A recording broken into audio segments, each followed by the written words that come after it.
नमस्कार। जय श्री कृष्णा। श्री गणेशाय नमः। श्री मुकुंदाय नमः। ओम गोविंदाय नमः। श्री राधा दिव्यै नमः। माँ भगवती सरस्वती की जय हो। महर्षि व्यास मुनि की जय हो। मैं आपको श्रीमद् भागवत महापुराण कथा द्वितीय स्कंध से 6वां अध्याय का हिंदी में अर्थ सुनाऊंगी। इस अध्याय में विराट स्वरूप की विभूतियों का वर्णन है। कहने का तात्पर्य है कि विराट स्वरूप से क्या क्या कहां से उत्पन्न हुआ, उनका वर्णन है। ज्ञानवर्धक है और सुनने से जो संताप मिटता है वह तो महात्म्य में एक एक अक्षर में बताया गया है। इसलिए शुरू से आखिरी तक सुनिए और लाइक कमेंट शेयर करिए। आइए सुनिए, क्योंकि बहुत बड़ा सर्ग है। समय को नष्ट न करते हुए विराट स्वरूप से कहाँ कौन कौन सी विभूतियाँ, कौन कौन से पदार्थ, कौन कौन लोगों की उत्पत्ति हुई वह जानिए। ब्रह्मा जी कहते हैं उन्हीं विराट पुरुष के मुख से वाणी और उस वाणी के उसके अधिष्ठात्री देवता अग्नि उत्पन्न हुए। सातों छंद उनकी 7 धातुओं से निकले। मनुष्यों, पितरों और देवताओं के भोजन करने योग्य अमृतमय अन्न, सब प्रकार के रस निकले।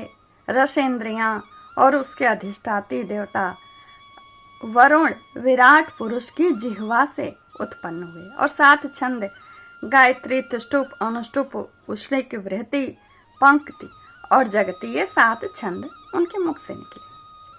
उनके नासा छिद्रों से प्राण, अपान, व्यान, उदान और समान, ये 5 प्राण और वायु तथा घ्राणेन्द्रियां से अश्वनी कुमार और समस्त औषधियां एवं साधारण तथा विशेष गंध उत्पन्न हुए। उनकी नेत्रेंद्रिय रूप और तेज की तथा नेत्र गोलोक स्वर्ग और सूर्य की जन्मभूमि है। गोलोक नहीं गोलक। समस्त दिशाएं और पवित्र करने वाले तीर्थ कानों से तथा आकाश और शब्द श्रोत्रेंद्रिय से निकले। उनका शरीर संसार की सभी वस्तुओं के सार भाग का जो है सौंदर्य का खजाना था क्या है, अभी भी है ना। सारे यज्ञ, स्पर्श और वायु उनकी त्वचा से निकले। उनके रोम सभी उद्भिज पदार्थों के जन्म स्थान हैं अथवा केवल उन्हीं के जिनसे यज्ञ संपन्न होते हैं। उनके केश, दाढ़ी, मूछ और नखों से मेघ, बिजली, शिला एवं लोहा आदि धातुएं तथा भुजाओं से प्रायः संसार के रक्षा करने वाले लोकपाल प्रकट हुए। उनका चलना फिरना भुवः, स्वः तीनों लोकों का आश्रय है। उनके चरण कमल प्राप्त की रक्षा करते हैं और भयों को भगा देते हैं तथा समस्त कामनाओं की पूर्ति उन्हीं से होती है। विराट पुरुष का लिंग जल, वीर्य, सृष्टि, मेघ और प्रजापति का आधार है तथा उनकी जनेन्द्रियां मैथुन जनित आनंद का उद्गम है। नारद जी विराट पुरुष की पायु इंद्रिय यम, मित्र और मल त्याग का तथा गुदा द्वारा हिंसा, निर्ऋति, मृत्यु और नरक का उत्पत्ति स्थान है। उनकी पीठ से पराजय, अधर्म और अज्ञान, नाड़ियों से नद, नदी और हड्डियों से पर्वतों का निर्माण हुआ। उनके उदर में मूल प्रकृति, रस नाम की धातु तथा समुद्र, समस्त प्राणी और उनकी मृत्यु समाई हुई है। कहाँ? उदर में। उनका हृदय ही मन की जन्मभूमि है। नारद, हम तुम धर्म, सनकादि, शंकर, विज्ञान और अंतःकरण सबके सब उनके चित्त के ही आश्रित हैं। कहाँ तक गिनाए कहते हैं। मैं तुम्हारे बड़े भाई सनकादिक, शंकर, देवता, दैत्य, मनुष्य, नाग, पक्षी, मृग, रेंगने वाले जंतु, गंधर्व, अप्सराएं, यक्ष, राक्षस, भूत, प्रेत, सर्प, पशु, पितर, सिद्ध, विद्याधर, चारण, वृक्ष और नाना प्रकार के जीव जो आकाश, जल या स्थल में रहते हैं, ग्रह, नक्षत्र, केतु, पुच्छल, तारे, बिजली और बादल, ये सब के सब विराट पुरुष ही तो हैं। यह संपूर्ण विश्व जो कुछ कभी था और या होगा, सबको वह घेरे हुए हैं, और उसके अंदर यह विश्व उसके केवल 10 अंगुल में परिणाम में ही स्थित है। उसको बताया गया है, लेकिन अभी आप उनके विराट विभूतियों को ही सुनिए। जैसे सूर्य अपने मंडल को प्रकाशित करते हुए बाहर भी प्रकाश फैलाते हैं, वैसे ही पुराण पुरुष महात्मा भी संपूर्ण विराट विग्रह को प्रकाशित करते हुए ही उसके बाहर भीतर सर्वत्र एक रस प्रकाशित हो रहा है। मुनिवर, जो कुछ मनुष्य के क्रिया और संकल्प से बनता है, उससे वह परे है और अमृत एवं अभय पद का स्वामी है, यानी मोक्ष का। यही कारण है कि कोई भी उसकी महिमा का पार नहीं पा सकता। संपूर्ण लोक भगवान के एक पाद मात्र यानी अंश मात्र हैं, तथा उनके अंश मात्र लोकों में समस्त प्राणी निवास करते हैं। भूलोक, भूवर लोक और स्वर्ग लोक के ऊपर महर लोक है। उसके भी ऊपर जन तप और सत्य लोकों में क्रमशः अमृत क्षेम एवं अभय का नित्य निवास है। जन तप और सत्य, इन तीनों लोकों में ब्रह्मचारी, वानप्रस्थ एवं सन्यासी निवास करते हैं। दीर्घकालीन ब्रह्मचर्य से रहित गृहस्थ, जो ब्रह्मचर्य नहीं धारण करते हैं, वे गृहस्थ भूलोक, भूवर लोक और स्वर्ग लोक के भीतर ही निवास करते हैं। शास्त्रों में 2 मार्ग बतलाए गए हैं। एक अविद्या रूप कर्म मार्ग, जो सकाम पुरुषों के लिए है। दूसरा उपासना रूप विद्या का मार्ग, जो निष्काम उपासकों के लिए है। मनुष्य दोनों में से किसी एक का आश्रय लेकर भोग प्राप्त कराने वाले दक्षिण मार्ग से अथवा मोक्ष प्राप्त कराने वाले उत्तर मार्ग से यात्रा करता है। किंतु पुरुषोत्तम भगवान दोनों के ही आधारभूत है। जैसे सूर्य अपने किरणों से सबको प्रकाशित करते हुए भी सबसे अलग है, वैसे ही जिन परमात्मा से इस अंड की और पंचभूत एकादश इंद्रियों गुण में विराट की उत्पत्ति हुई, वे प्रभु भी इन समस्त वस्तुओं के अंदर हैं और उनके रूप में ही रहते हुए भी उनसे सर्वथा अतीत है, यानी अलग है। रहते हुए भी जिस समय इस विराट पुरुष के नाभि कमल से मेरा जन्म हुआ, ब्रह्मा जी बता रहे हैं नारद जी को, उस समय इस पुरुष के अंगों के अतिरिक्त मुझे और कोई भी यज्ञ की सामग्री नहीं मिली, केवल उनका शरीर ही था। तब मैंने उनके अंगों में ही यज्ञ के पशु, यूप यानी स्तंभ यानी खूंटा जिसको बोलते हैं, कुश, यह यज्ञ भूमि और यज्ञ के योग्य उत्तम काल की कल्पना की। ऋषि श्रेष्ठ, यज्ञ के लिए आवश्यक मैंने पात्र आदि वस्तुएं, जौ चावल आदि औषधियां, घृत आदि स्नेह पदार्थ, छह रस, लोहा, मिट्टी, जल, ऋक, यजुः, साम, चातुर्होत्र, यज्ञों के नाम, मंत्र, दक्षिणा, व्रत देवताओं के नाम, पद्धति, ग्रंथ, संकल्प, तंत्र, अनुष्ठान की रीति, गति, मति, श्रद्धा, प्रायश्चित और समर्पण, यह समस्त यज्ञ सामग्री मैंने विराट पुरुष के अंगों से ही इकट्ठी की।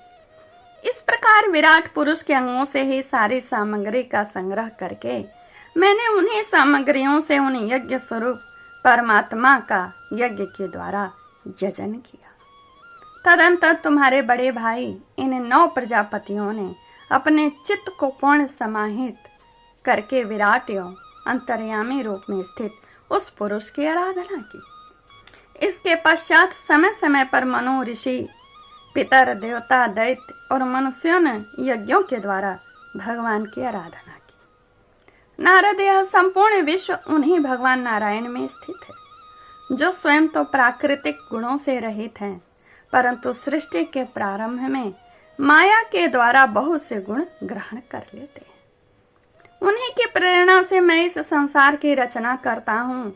उन्हीं के अधीन होकर रुद्र इसका संहार करते हैं और स्वयं ही विष्णु के रूप से इसका वे ही पालन करते हैं, क्योंकि उन्होंने सत्व, रज और तम की तीनों शक्तियां स्वीकार कर रखी है। बोले ना, माया को कुछ गुणों को स्वीकार करते हैं। कहते हैं ब्रह्मा जी नारद जी से, बेटा जो कुछ तुमने पूछा था उसका उत्तर मैंने तुम्हें दे दिया।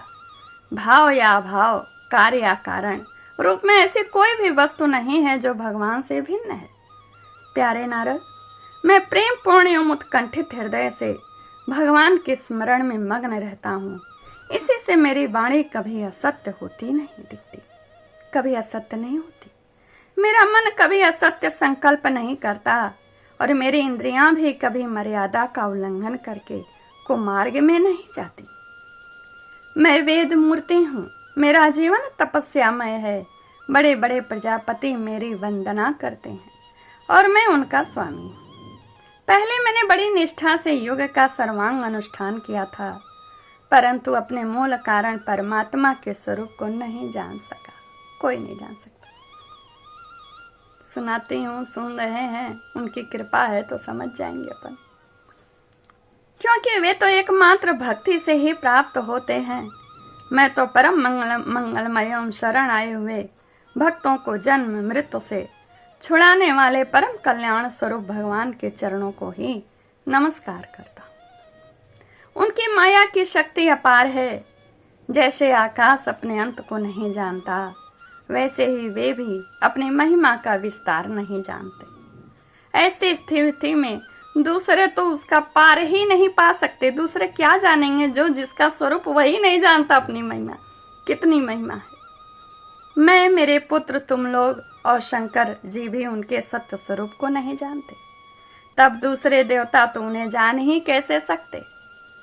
हम सब इस प्रकार मोहित हो रहे हैं कि उनकी माया के द्वारा रचे हुए जगत को भी ठीक ठीक नहीं समझ सकते। अपनी अपनी बुद्धि के अनुसार ही अटकल लगाते हैं। हम लोग केवल जिनके अवतार की लीलाओं का गान ही करते रहते हैं, उनके तत्व को नहीं जानते। उन भगवान के श्री चरणों में नमस्कार करता हूँ। ब्रह्मा जी कहते, हम सब लोग भी नमस्कार करते हैं। सच में हम लोग सिर्फ गुणानुवाद करते हैं, समझ तो सकते नहीं। हर क्षण इंद्रियों से किए गए कर्मों के दुखों से ही तो हम लोग ग्रसित रहते हैं। वे अजन्मा एवं पुरुषोत्तम हैं। प्रत्येक कल्प में वे स्वयं अपने आप की ही सृष्टि करते हैं और रक्षा करते हैं और संहार कर लेते हैं। वे माया के लेश से रहित केवल ज्ञान स्वरूप हैं और अंतरात्मा के रूप में एक रस स्थित हैं। वे तीनों काल में सत्य एवं परिपूर्ण हैं, न उनका आदि है न अंत है। वे तीनों गुणों से रहित सनातन एवं अद्वितीय हैं। नारद, महात्मा लोग जिस समय अपने अंतःकरण, इंद्रिय और शरीर को शांत कर लेते हैं, उस समय उनका साक्षात्कार करते हैं। परंतु जब असत पुरुषों के द्वारा कुतर्कों का जाल बिछाकर उनको ढक दिया जाता है, तब वे उनके दर्शन नहीं हो पाते। कहने का तात्पर्य मेरा यही है। इसमें जो कहा गया उसको मैं अपने अनुभव से बता रही हूँ। सीधे भगवान के चरण को पकड़िए, उनमें ध्यान, भजन, कीर्तन करिए, अपने आप वे रास्ता सुलझाते जाएंगे। गुरु के चरण में पड़ के, बिना गुरु के ईश्वर का पता दूसरा कोई नहीं बता सकता। परमात्मा का पहला अवतार विराट पुरुष है। उसके सिवा काल, स्वभाव, कार्य, कारण, मन, पंचभूत, अहंकार, तीनों गुण, इंद्रियें, ब्रह्मांड, शरीर, उसका अभिमानी स्थावर और जंगम जीव सब के सब उन अनंत भगवान के ही रूप है। कहते हैं ब्रह्मा जी, मैं शंकर, विष्णु, दक्ष आदि प्रजापति, तुम यानी नारद और तुम्हारे जैसे अन्य भक्त जन स्वर्ग लोक के रक्षक, पक्षियों के राजा, मनुष्य लोक के राजा, नीचे के लोकों के राजा, गंधर्व, विद्याधर और चारणों के अधिनायक, यक्ष, राक्षस, सांप और नागों के स्वामी, महर्षि, पितृपति, दैत्येंद्र, सिद्धेश्वर, दानवराज और भी प्रेत, पिशाच, भूत, कुष्मांड, जल जंतु, मृग और पक्षियों के स्वामी, एवं संसार में और भी जितने वस्तुएं ऐश्वर्य, तेज, इंद्रिय बल, मनोबल, शरीर बल या क्षमा से युक्त हैं, अथवा जो भी विशेष सौंदर्य, लज्जा, वैभव तथा विभूति से युक्त हैं, एवं जितनी भी वस्तुएं अद्भुत वर्ण वाली, रूपवान या अरूप हैं, वे सब के सब परमात्मा परम तत्व में भगवत स्वरूप ही है सारे स्वरूप। कहते हैं नारद जी, ब्रह्मा जी कहते हैं नारद, इनके सिवा परम पुरुष परमात्मा के परम पवित्र एवं प्रधान प्रधान लीला अवतार भी शास्त्रों में वर्णित है। उनका मैं क्रमशः वर्णन करता हूँ। उनके चरित्र सुनने में बड़े मधुर एवं श्रवणेन्द्रिय के दोषों को दूर करने वाले हैं। तुम सावधान होकर उनका रस लो। यह अध्याय यही पूर्ण होता है। श्रीमद् भागवते महापुराणे पारमहंसायां सहितायां द्वितीय स्कंदे षष्ठो ओम तत्सत। परमहंसों का यह संहिता है। नमस्कार, जय Shri Krishna. Like comment share जरूर।